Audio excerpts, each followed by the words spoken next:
ओम कल्याण मार्ग का पथिक भाग संख्या 32 सत्य का प्रभाव। तलवन में 9 रुपए मासिक पाने वाले जो नायब मुदर्रिस थे, उनका नाम काशीराम था। वह जन्म के ब्राह्मण और संस्कृत पढ़े हुए थे, किंतु उन दिनों संस्कृत की पूछताछ कहाँ थी। पंडित काशीराम का परिवार बड़ा था, क्योंकि दशाश्याम पुत्रान की मर्यादा के उल्लंघन की सीमा पर पंडित पहुंच चुके थे और वेतन कुछ भी नहीं बढ़ा। इसलिए इधर उधर के मनुष्यों से दान लेकर ही उनका यत्किंचित निर्वाह होता था। पिताजी से उन्हें विशेष सहायता मिलती थी, क्योंकि जब से पिताजी की आंखों पर स्तंभ रोग का आक्रमण हुआ था, तब से धर्म ग्रंथों का पाठ उन्हीं से सुना करते थे। लाहौर जाते समय सत्यार्थ प्रकाश और पंच महायज्ञ विधि मेरी 2 पुस्तकें पिताजी की बैठक के कमरे में छूट गई थी। मैं उन दिनों ऋग्वेदादि भाष्य भूमिका का स्वाध्याय कर रहा था, इस कारण उन पुस्तकों के अभाव का मैंने अनुभव नहीं किया। पिताजी ने मेरी इन पुस्तकों को देखकर पंडित काशीराम से इनका पाठ सुनाने के लिए कहा। जब पंडित जी सुनाने को उद्यत हुए तो पिताजी ने कहा, पहले इनकी देखभाल कर लो, तब सुनाओ। हम निंदायुक्त नास्तिकपन के ग्रंथ सुनना नहीं चाहते। पंडित काशीराम जी थे आदमी चतुर। उन्होंने सबसे पहले ब्रह्म यज्ञ का पाठ अर्थ सहित आरंभ किया।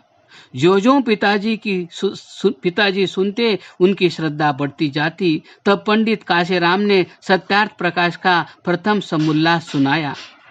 तब पिताजी ने कहा, पंडित जी, हम तो अविद्या में ही पड़े रहे, हमारा मोक्ष कैसे होगा? हमने तो निरर्थक क्रिया ही की, अब से वैदिक संध्या करेंगे।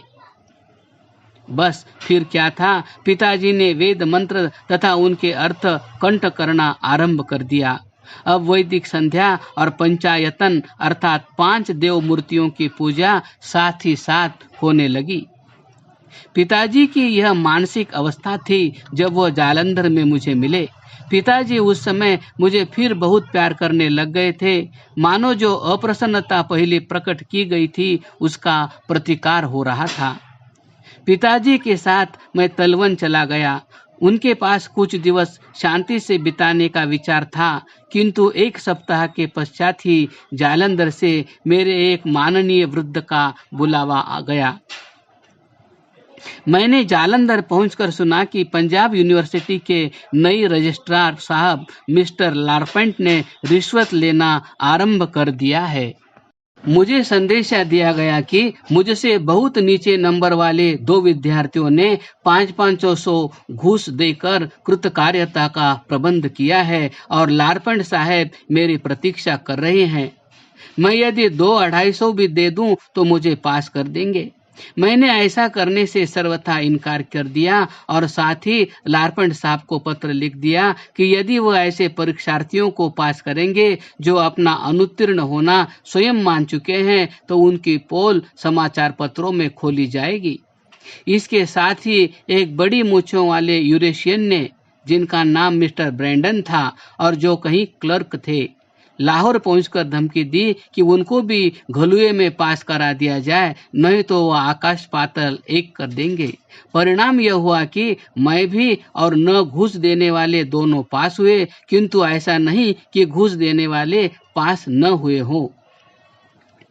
जालंधर आर्य समाज के उपप्रधान उस समय लाला भक्तराम BA थे, जो मिशन स्कूल जालंधर के हेडमास्टर भी थे। इन्होंने मुख्तारी की परीक्षा दी थी और वसु बाबू के वार से घायल पड़े थे।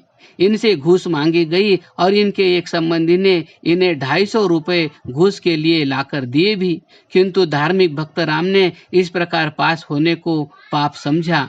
यह तो समझा, किंतु एक और आर्य सामाजिक भाई को यही 250 रुपए उधार दे दिए, जिसने बहुत से स्थानों से 500 से कुछ अधिक रुपए उधार लेकर लारपेंट देव के चरणों में जा रखे और LL का सर्टिफिकेट लेकर हजारों के वारे न्यारे शुरू कर दिए। उन दिनों एलएल की भी मिट्टी खूब पलित हुई। एलएल से तात्पर्य तो लाइसेंशिएट इन लॉ था, किंतु लोगों ने इसका मतलब गढ़ा लार्पेंशियन लायर, अर्थात ऐसा वकील जो लार्पेंट को घूस देकर कृतकार्य हुआ है। अस्तु, लार्पेंट की कहानी यहाँ पर ही समाप्त नहीं होती, क्योंकि वह पंजाब के विद्यार्थियों के, विशेषतः कानूनी परीक्षा के हताश विद्यार्थियों के साथ जोंक की तरह एक वर्ष तक और चिपटा रहा। संवत 1942 के पौष की परीक्षा को अंतिम आहुति देते हुए केवल इतना लिखना शेष रह गया है कि उस वर्ष जो महाशय वकालत की परीक्षा में प्रथम थे, उनसे मैं पूर्णांक शायद 50 के लगभग अधिक थे। किंतु इससे होना क्या था, जबकि ग्रह देवता की पूजा ही न की गई। मुख्तारी और दुकानदारी। संवत 1942 के अंत में मैंने सूदों के चौक में एक दूसरी मंजिल का मकान किराए पर लिया और मुख्तारी का काम जोर से आरंभ कर दिया। इसके साथ ही आर्य समाज के काम में भी मैंने बड़ा हिस्सा लेना शुरू किया। किंतु एक बड़ी मनोरंजक बात थी, मैं था आर्य समाज का प्रधान और मुझे हिंदू समाज की कुरीतियों के विरुद्ध काम करना पड़ता था, किंतु मैं रहता था लाला बसंत राय कोहली के मकान में, जो उसी वर्ष पौराणिक तथाकथित सनातन धर्म सभा के मंत्री बने थे और जिनकी दुकान मेरे मकान के नीचे ही थी। यह बड़ा ही आनंददायक दृश्य था कि जो विज्ञापन नीचे लिखा जा रहा है, उसका खंडन उसी के ऊपर तैयार हो रहा है। क्रमशः